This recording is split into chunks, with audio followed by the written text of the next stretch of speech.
পরিবারে ছোট মেয়ে মানে সবার আদরের, সবার ভালোবাসার কেন্দ্রবিন্দু।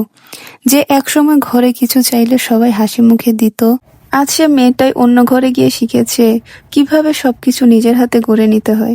যে মেয়েটা কখনো এক গ্লাস পানি নিজের হাতে নেয়নি, সে এখন শ্বশুরবাড়িতে সবার জন্য রান্না করে, সবাইকে খাইয়ে তারপর সে খায়। এটাই হলো পরিবারের ছোট মেয়ের সংসার জীবন।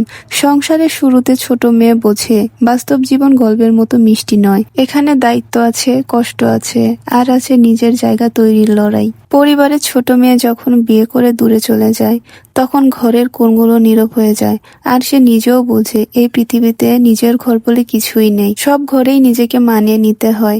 ছোট মেয়েটা ধীরে ধীরে বদলে যায়, অভিমানী থেকে দায়িত্বশীল, লাজুক থেকে সাহসী, আর সেই পরিবর্তনই তাকে করে তোলে সংসারের প্রকৃত রানী। পরিবারের সে ছোট মেয়েটি যখন সংসার সামলায়, তখন তার হাসির আড়ালে লুকিয়ে থাকে হাজারো কষ্ট। কিন্তু সে মুখে কিছু বলে না, কারণ সে জানে তার হাসিটাই ঘরের শান্তি। বাবা মায়ের আদরের মেয়ে যখন পরের ঘরে যায়, তখন বাবা মা বোঝে ভালোবাসা মানে নিজের হৃদয়টাকে একটু দূরে পাঠানো।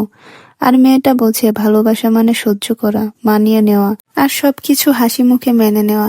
ধীরে ধীরে সে বদলে যায়, আবদারি মেয়ে থেকে পরিপূর্ণ নারী হয়ে ওঠে। সে জানে দায়িত্ব কি, সে বোঝে সংসার মানে শুধু ভালোবাসা নয়, এখানে ধৈর্য, বোঝাপড়া আর ত্যাগ করা। কিন্তু একটা জিনিস তার কখনো বদলায় না, তার মায়ের প্রতি ভালোবাসা।